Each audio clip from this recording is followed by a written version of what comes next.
Hello and welcome to the CMR audio project. The CMR is the Institute for Coastal and Marine Research at the Nelson Mandela University. I'm David, or Dave if you prefer, and this episode is with economist Professor Ncwadi. That's Ncwadi. You can check out his profile online, just type his name into a search engine and you should find him. Do note that the views and opinions expressed in the CMR audio project are those of the participants alone and do not necessarily reflect the official policy or position of any branch of the Nelson Mandela University. If you have any questions or comments about anything you hear in this episode or any of the other episodes, drop me an email, cmraudioproject@gmail.com.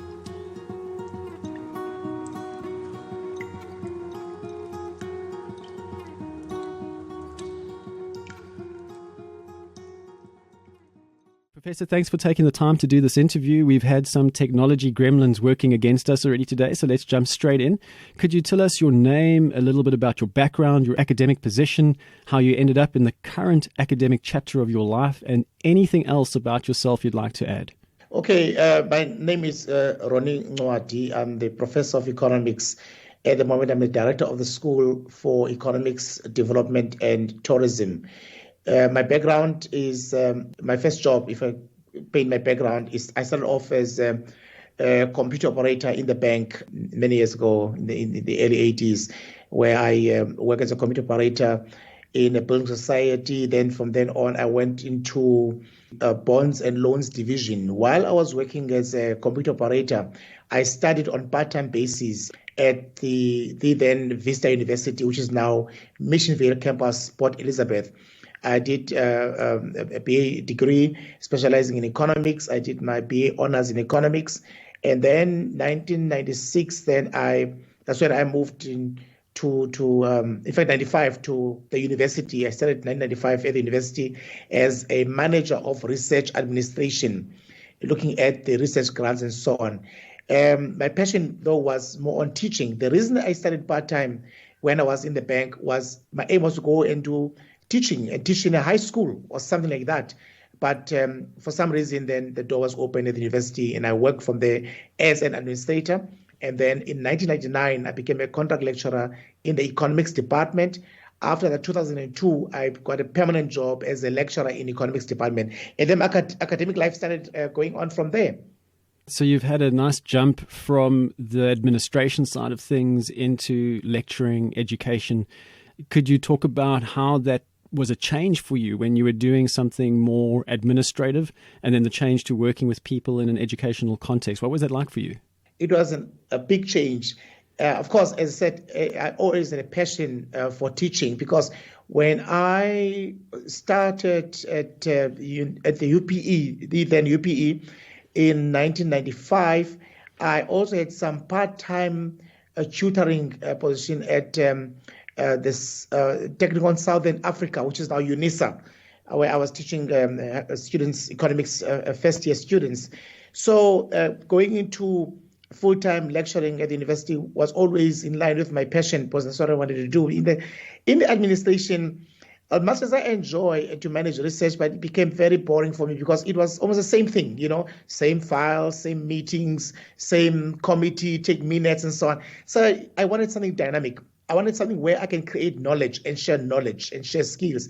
And that's why my job has been exciting since then. It's ongoing. It never stops. And part of this dynamic, never-ending cycle is that you got involved with something to do with the CMR. What is your link to the CMR then?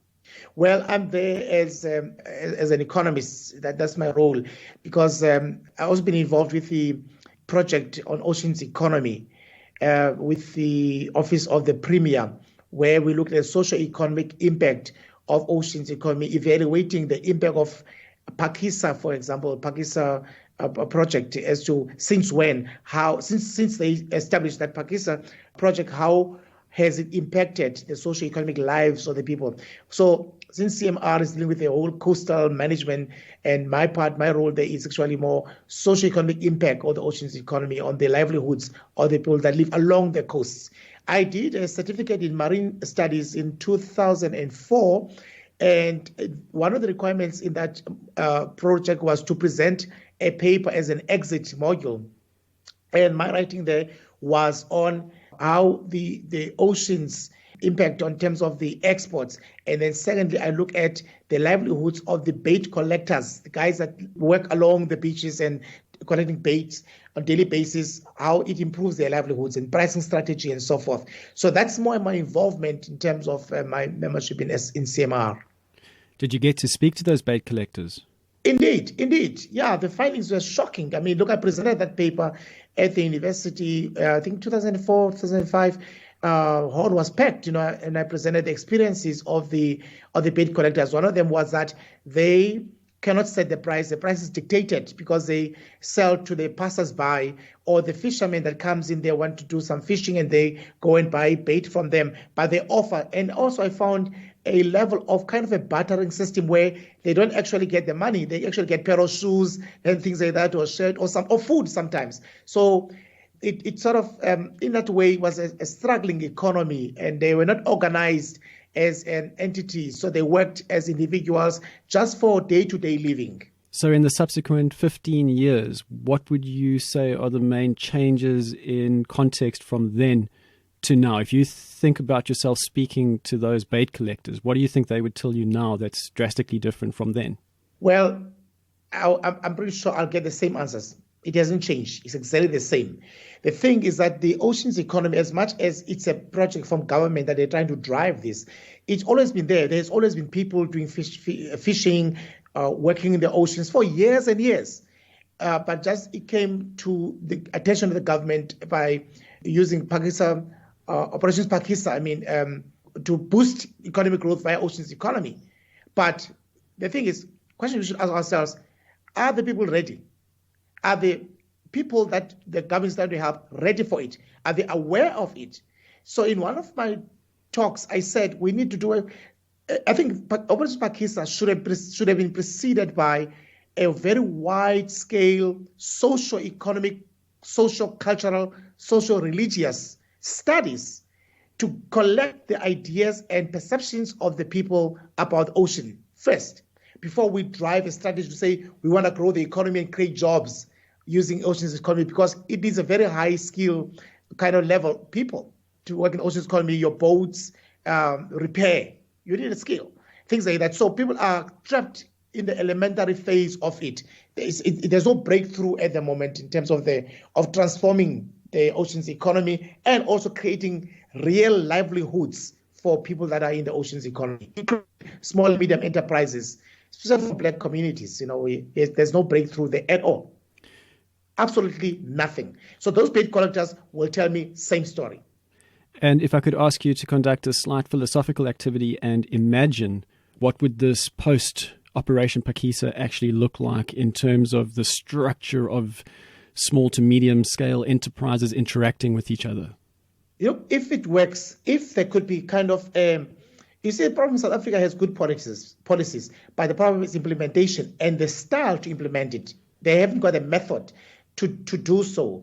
If it is well organized and it's implemented correctly, and then, for instance, the first thing that we need to look at is to provide a suitable infrastructure, right, to accommodate the small and medium enterprises, have the oceans governance policies that are helping the small and medium enterprises to have a breakthrough in this sort of a developmental approach, not a punitive approach from the governance point of view, right? A developmental approach, say, come along, we want to help you here. And then thirdly, we need to also, as a higher education institution, to support this endeavor by giving skills that are appropriate for this kind of a new venture in terms of economic growth using the oceans economy. So there's a missing gap there. Policy is there, but the how part yet needs to be developed. We see something quite the opposite of what it might look like when you drive down the freeway from Port Elizabeth to Grahamstown. There's that section of development on the coastal side of the freeway, and it's massive. It's like it's another huge car complex, that whole Kucha development. And it always strikes me as somewhat sour tasting that when we're talking about empowering small to medium-sized enterprises, that land that could be used to do that is going to these obviously huge companies, firms, corporations, whatever they are, and that seems to be the priority. Do you see a clash when you look at those sized projects and then you look at what's not happening on the ground for the projects that you're talking about? Exactly. Fortunately, when Kucha was developed, that is like the beginning phases when they were building that infrastructure. I won't lie to you, there was a lot of involvement of small and medium enterprises. In fact, I've got a report on that, 2003. I worked with another professor at the university, where we looked at why a low turnout of applications for tenders when Kucha at that time was inviting small and medium enterprises, right, to train them how to complete the tender forms, which was a very good thing for Kucha to do that, whoever were officials then there, to say, come, let's train you. And then after they've trained them how to complete the tender forms, they put up a tender. Only few people apply. And they will say, what's causing this? So there were active steps taken by Kucha then to say to the small and medium enterprises, come. So eventually, some of them, those that managed to apply and get those tenders, were involved.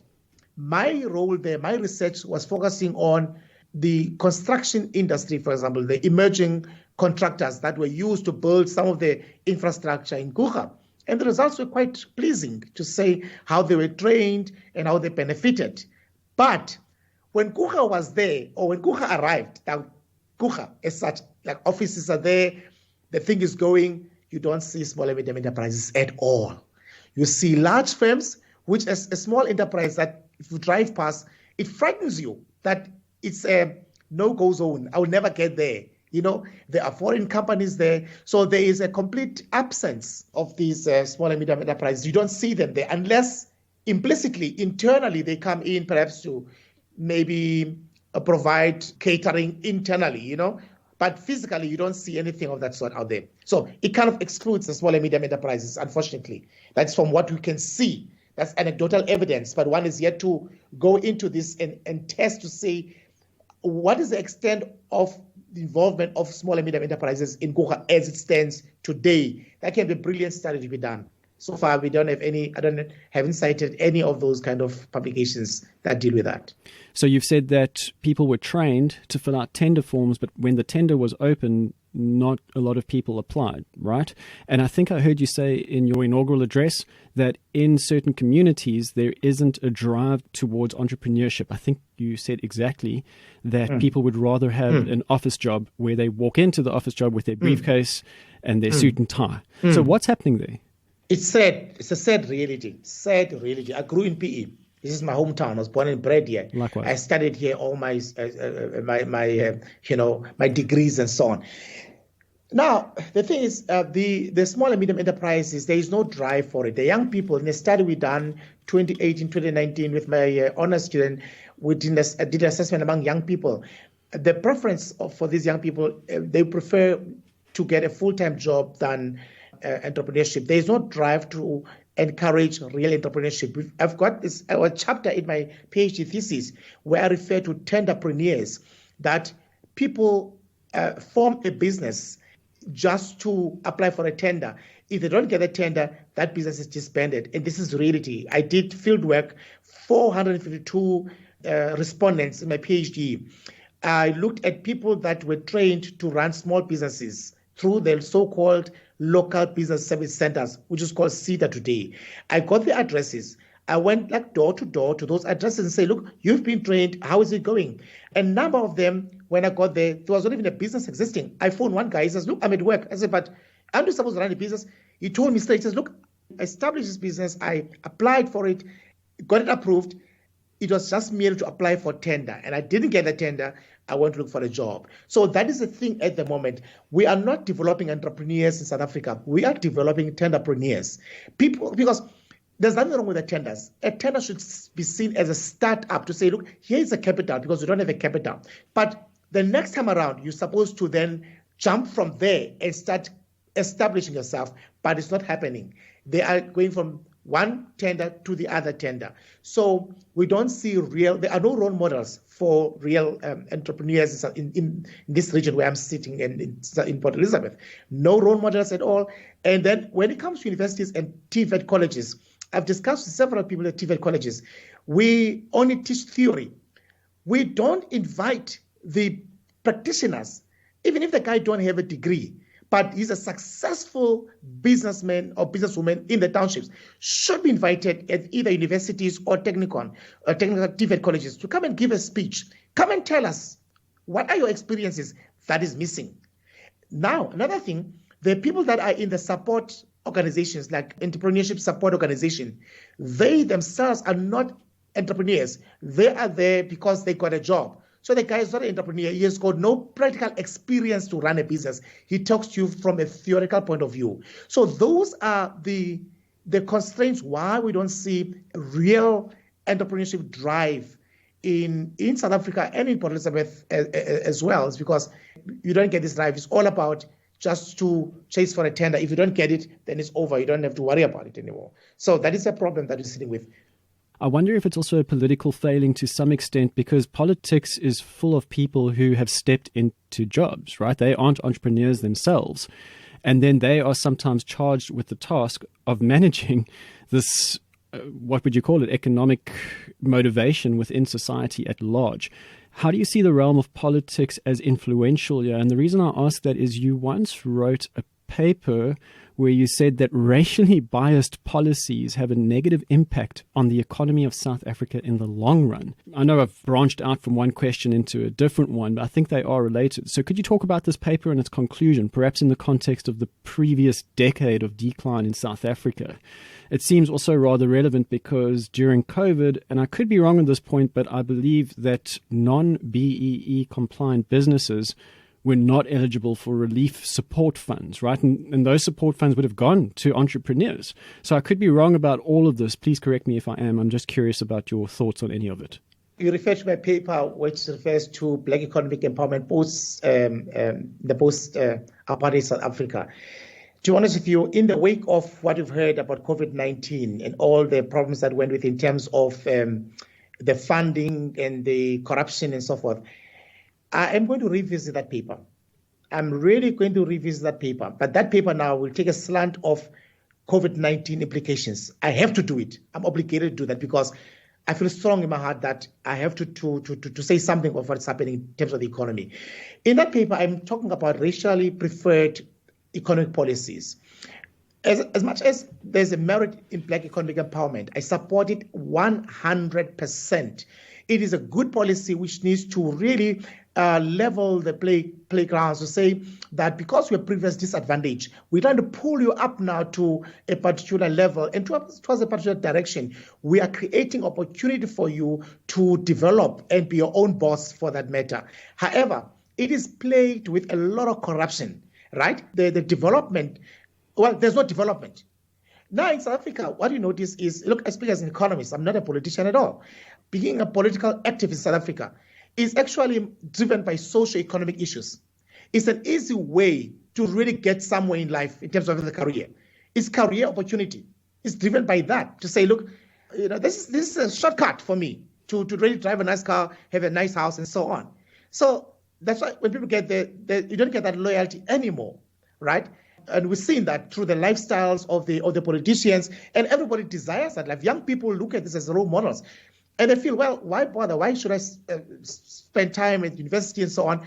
I can take a shortcut, And of course, to be rich, let me try and maybe form quickly a small business, get it named and registered, get a registration number, apply for a tender. If I get it, then from then on, it's going to go on another tender, and that's the way to get the riches. So unfortunately, we need to revisit that paper to say, how has this impacted on the socio-economic infrastructure of the people during the COVID-19, that the whole tender system, to see that it has failed in South Africa. It can work if it can be guided by good policies, checks and balances, and through good inspection to ensure that when we give a tender to a particular business, we follow up in terms of the quality that's being provided. If you give a tender to build houses, we inspect the quality.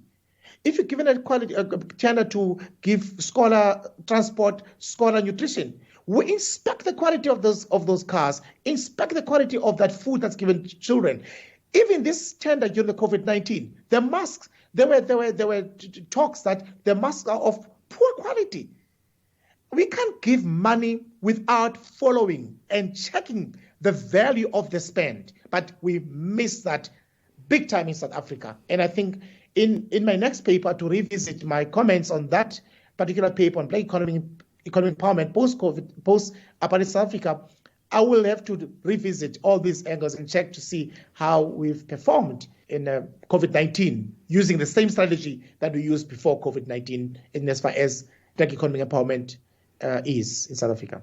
Let me quickly move on to something you've already hinted at. You were talking about South Africa's economy in light of the COVID-19 crisis. There is a Bloomberg article that's just been released. It's titled South Africa Heading Toward Becoming a Failed State. Now, I think that smacks of sensationalism, failed state. What is that? But I would like to ask you, are you optimistic or pessimistic for the post-COVID-19 future in South Africa? So there seems to be a lot of pessimism around that article title, for example, based largely on the fact that many potentially helpful initiatives end up in the gutter. I think a lot of people acknowledge this to be true. For example, this 500 billion Rand bailout package, an article from the 2nd of September mentions that Auditor General Kimi Makwetu's report, open quotes, shows that pre-existing deficiencies in supply chain processes of government, such as corruption, were amplified. So I could read a few more details here, but there's nothing new there, really. What's your thinking on any of this? To be honest with you, with the post-COVID-19 South Africa, I'm optimistic. In the sense that why I'm optimistic. South Africa has the necessary infrastructure. COVID-19 really affected our health very, very bad. That's first thing. Secondly, we've lost good skills. There was erosion of skills through COVID-19. Doctors and frontline workers, nurses, highly qualified people that were wiped away. So we've lost that kind of infrastructure. However, the physical infrastructure is still there. We're not like a country coming out of war where buildings were destroyed and airports were destroyed, the airplanes were shot down. No, those planes are still there. Your airports are still standing. Your hospital buildings are still standing. So the infrastructure is there. So what we need to do is how best can we use the existing infrastructure to boost the economy, right? So that is why I'm saying that I'm of the view that we can fast track our recovery.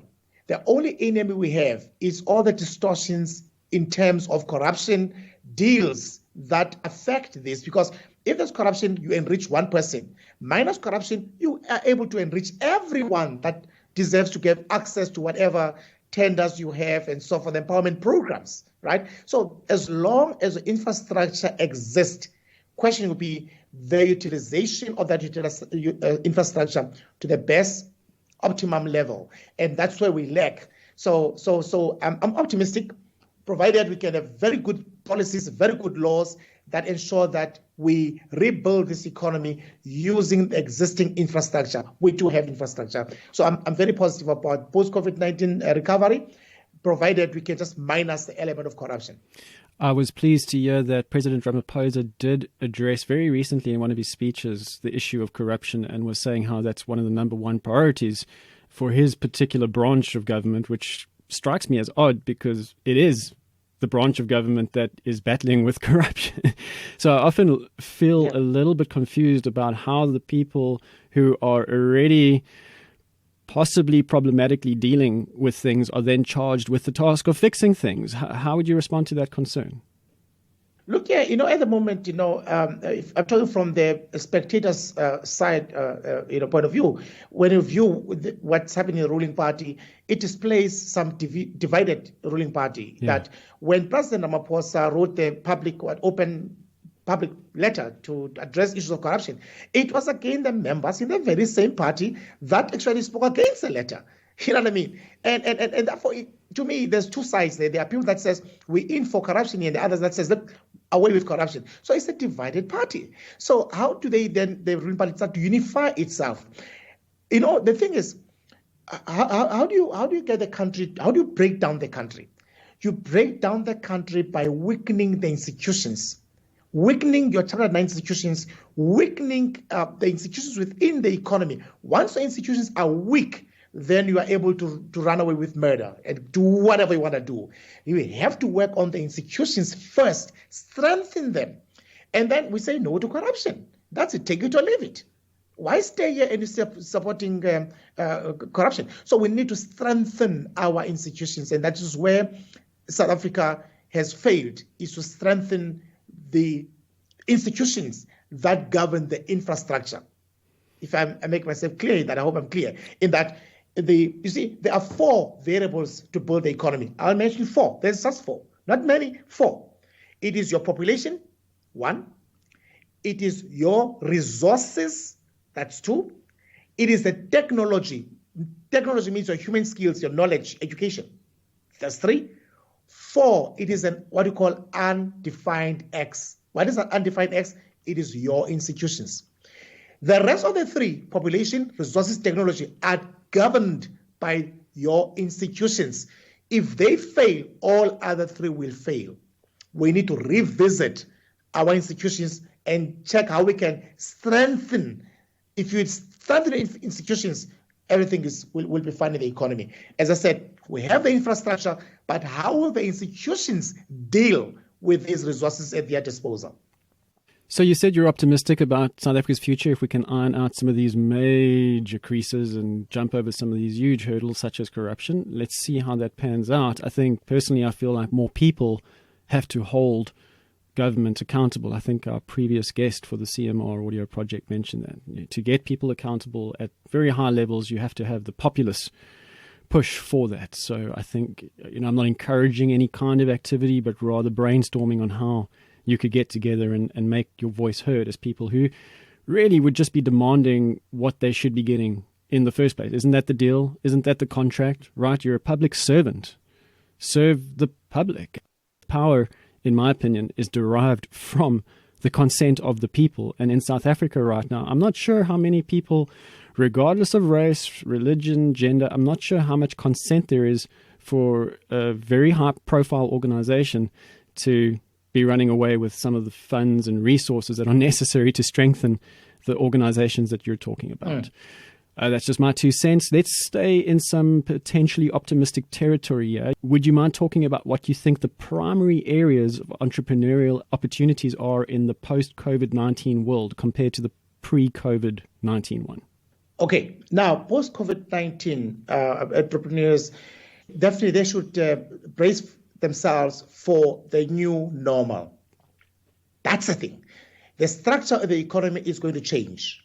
There are certain good things that we can keep that happened during the COVID-19.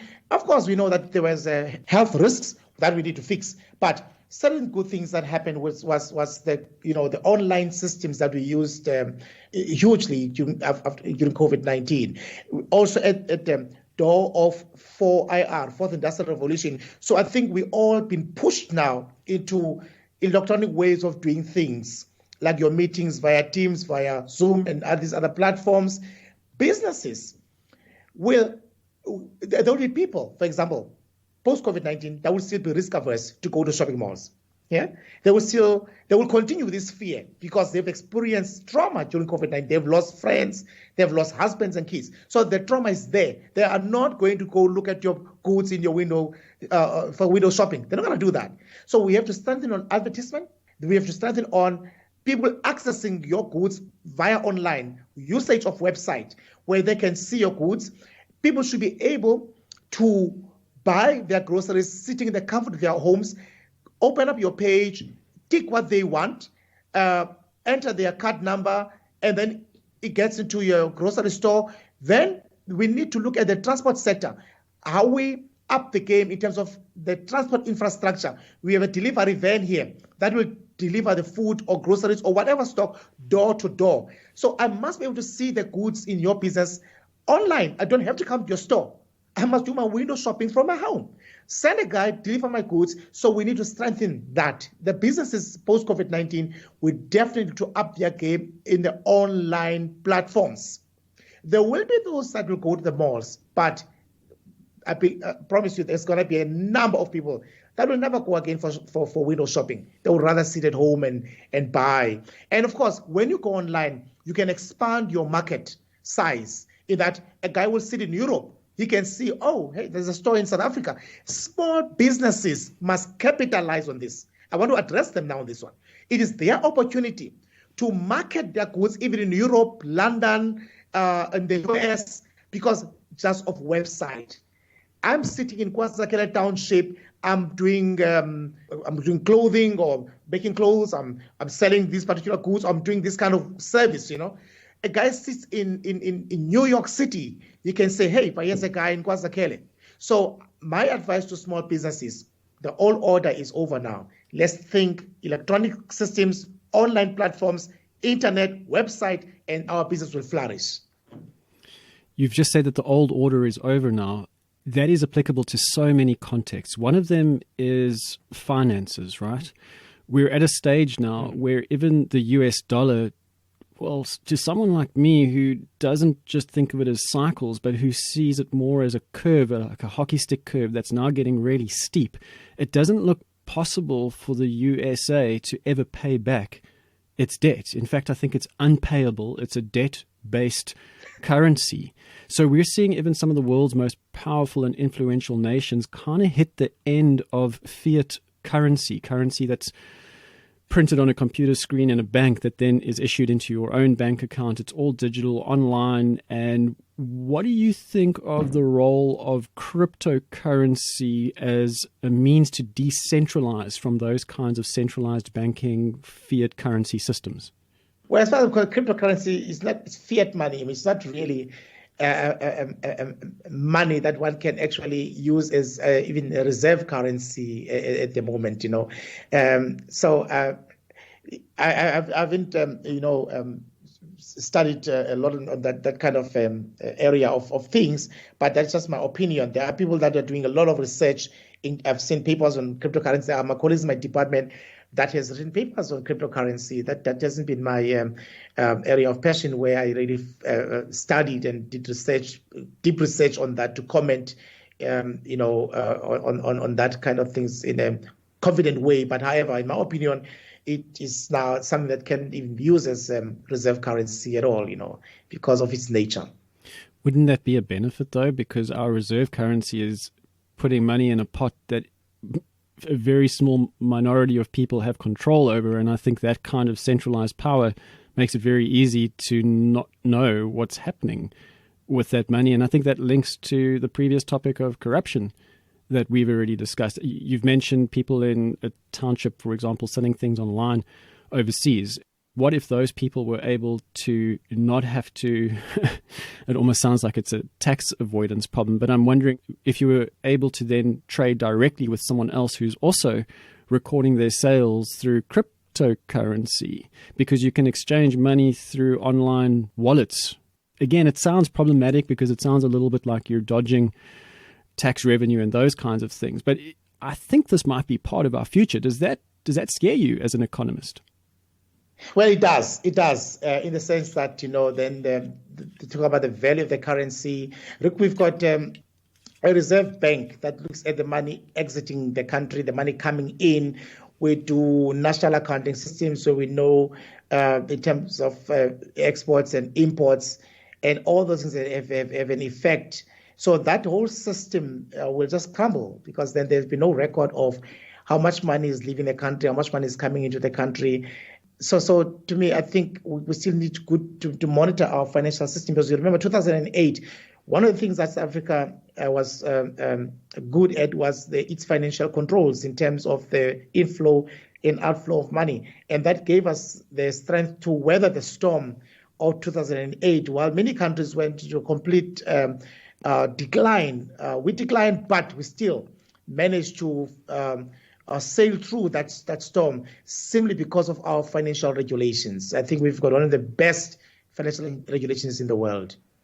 But despite that, and sorry to keep pushing this, isn't our currency already crumbling? We've seen it take such a huge dive in the last few years. I can remember coming back from the UK in 2012 with a few pounds, which was nice, but at that stage it was 12 Rand to the pound. And now it's like 22 Rand to the pound. So in 8 years, you've seen a decline by almost half. It's not quite, but it's not far off, I don't think. So even with that kind of strong regulation, aren't we seeing it crumble anyway?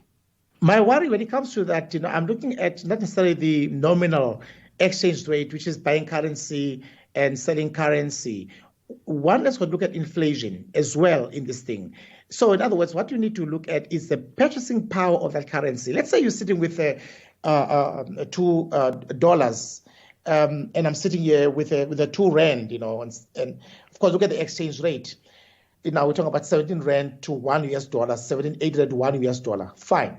Now, what my concern would be say, with this 17 rand, how much purchasing power do I have? A guy sitting in the US with a $1, if that guy can afford to buy bread and butter from $1, and my 17 rand is also give me bread and butter, the purchasing power is the same. It's just the units that's different. You know what I mean? So one can look at the purchasing power parity of that currency rather than just mere nominal exchange rate, which is really driven by demand and supply. How many rands are being demanded today? Therefore, the rand strengthens, or people do not demand the rand. There's no tourism coming in. Nobody buys our products. The rand then weakens. That is just a sale of currencies. But one has got to look at the purchasing power. What can I afford with my 17 rand, which is equal to $1? If that guy in US dollar can buy car and furniture from $1, and I can't buy a loaf of bread here, then I must start to get worried that my currency is weak. But to judge it on the grounds of just the nominal exchange rate, to me, I think it's got huge shortcomings. You have to consider. Unfortunately, what is out there in the space is your nominal exchange rates that are being shown every day. But the purchasing power of that currency is what we should consider.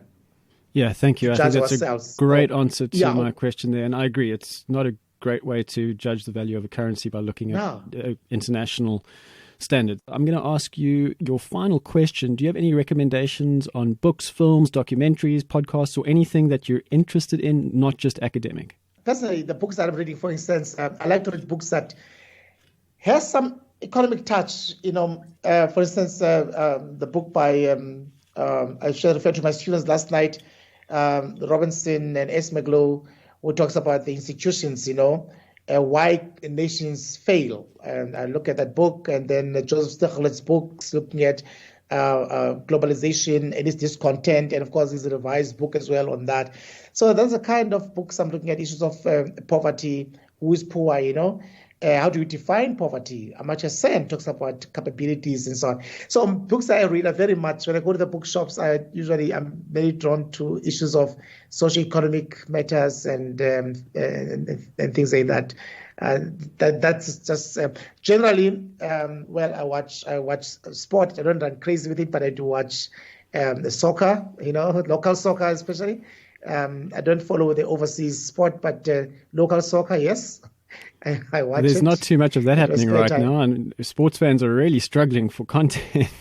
Yeah, because of course of the lockdowns and so on, but they're busy coming back now, gradually, they're coming back on the show again, So that's generally me. Otherwise, I spend most of my time in articles and reading, marking theses, examining thesis, editing books and assessing, reviewing journals. That's most of my time. That's what I'm doing. Proper academic work. And I'll let you get back to that work. Thank you so much for your time. You've clearly thought about a lot of these issues, and I look forward to talking to you again, because I have at least 3 long questions I'd like to run by you. So hopefully we'll have a round 2 at some point.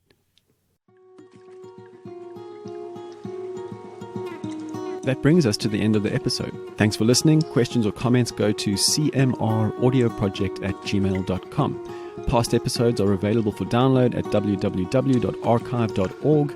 Head over to archive.org and search for CMR Audio Project. You should find the right page. If you'd like to download an episode, you can do so at that website.